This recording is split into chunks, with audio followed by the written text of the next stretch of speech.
Chapter 50. My hands had been dressed twice or thrice in the night, and again in the morning. My left arm was a good deal burned to the elbow, and less severely as high as the shoulder. It was very painful, but the flames had set in that direction, and I felt thankful it was no worse. My right hand was not so badly burnt, but I could move the fingers. It was bandaged, of course, but much less inconveniently than my left hand and arm. Those I carried in a sling, and I could only wear my coat like a cloak, loose over my shoulders and fastened at the neck. My hair had been caught by the fire, but not my face or my head. When Herbert had been down to Hammersmith and seen his father, and came back to me at our chambers, he devoted the day to attending me. He was the kindest of nurses, and at stated times took off the bandages and steeped them in the cooling liquid that was kept ready, and put them on again with a patient tenderness for which I was deeply grateful.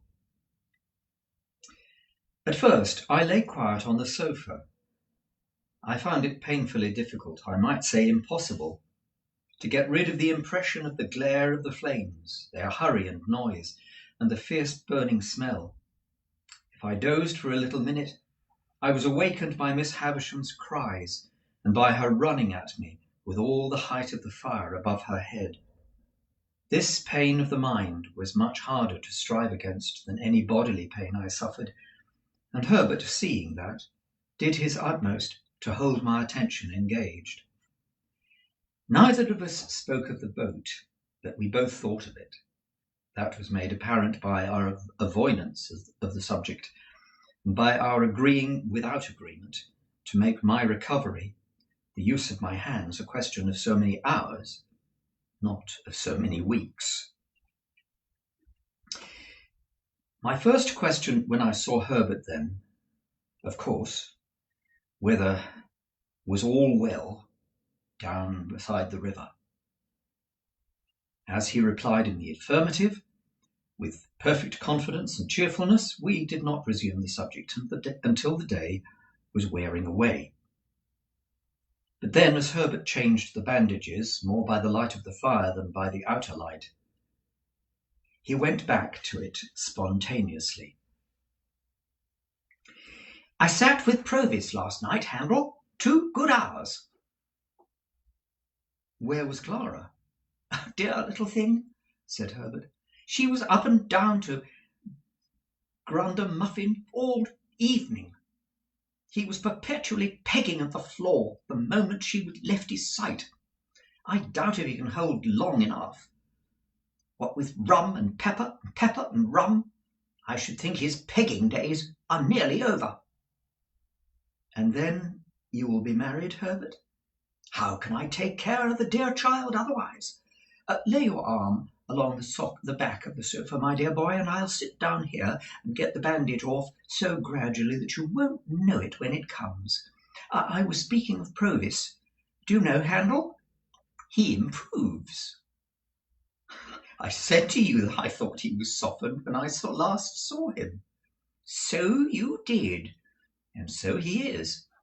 He was very communicative last night and told me more of his life.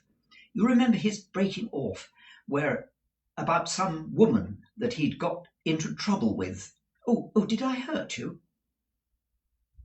I had started, but not under his touch. His words had given me a start. "I had forgotten that, Herbert, but I remember now you speak of it." "Well," he went on, "he told me part of his life, and it was a dark, wild part. Shall I tell you, or would it worry you just now?" "Tell me by all means every word." Herbert bent forward to look at me more clearly, as if my reply had been rather more hurried or more eager than he could quite account for. "Your head is cool," he said, touching it. "Quite. said I. Tell me what Provis said, my dear Herbert. It seems, said Herbert, there's a bandage off most charmingly, and now comes the cool one. Makes you shrink at first, my poor dear fellow, don't it? But it will be comfortable presently. It seems that the woman was a young woman, and a jealous woman, and a revengeful woman, revengeful, Handel, to the last degree. To the last degree. Murder. Does it strike too cold in that sensitive place? I don't feel it. How did she murder? Whom did she murder?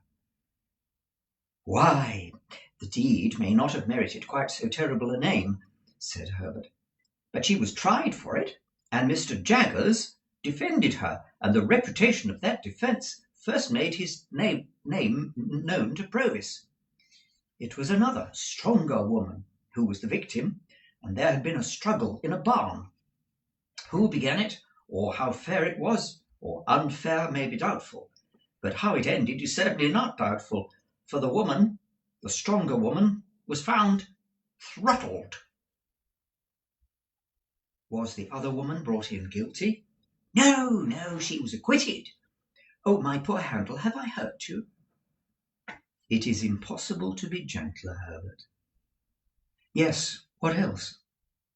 This acquitted young woman, and Provis, said Herbert, had a little child of whom Provis was exceedingly fond. On the evening of that very night, when the object of her jealousy was strangled, as I tell you, the young woman presented herself before Provis for one moment and swore that she would destroy the child which was in her possession, and he should never see it again. Then she vanished. There's the worst arm comfortably in a sling once more, and now there remains but the right hand, which is a far easier job. I can do it better by this light than by the stronger, for my hand is steadiest when I don't see the poor blistered patches too distinctly. You don't think your breathing is affected, my dear boy? You seem to be breathing very quickly. Perhaps I do, Herbert. Did the woman keep her oath to destroy the child? Then comes the darkest part of Provis' life. She did.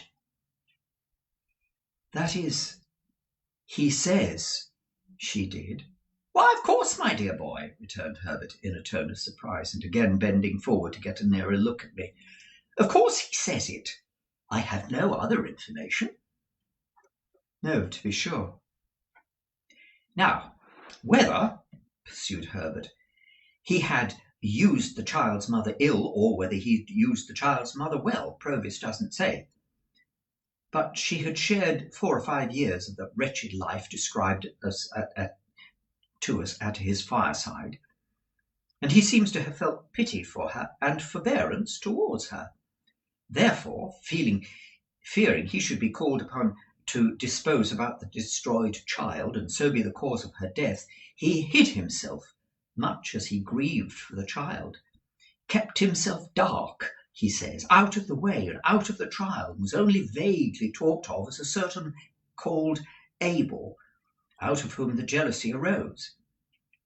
After the acquittal, she disappeared, and thus he lost the child and the child's mother. I want to ask a moment, my dear boy, said Herbert, and I have done. That evil genius Compeyson, the worst of scoundrels among many scoundrels, knowing of his keeping out of the way at the time and his reason for doing so, of course afterwards held the knowledge over his head as a means of keeping him the poorer and working him harder. It was clear last night that this barbed the point of Provis's animosity. I want to know, said I, and particularly, Herbert, whether he told you when this happened. Particularly? Let me remember, then, what he said as to that. His expression was, around a score of years ago, and almost directly when I took up with Compeyson. How old were you when he came upon you in the little churchyard? I think in my 7th year.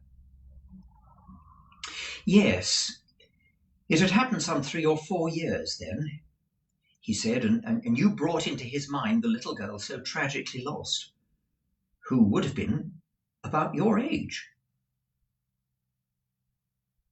Herbert, said I, after a short silence in a hurried way, can you see me best by the light of the window or the light of the fire? By the firelight, answered Herbert, coming close again. Herbert, look at me. I do look at you, my dear boy. Touch me. I do touch you, my dear boy. You are not afraid that I am in any fever, or that my head is as much disordered by the accident of last night? No, my dear boy, said Herbert, after taking time to examine me. You are rather excited, but you're quite yourself. Herbert, I know I am quite myself. And the man we have in hiding down the river is Estella's father.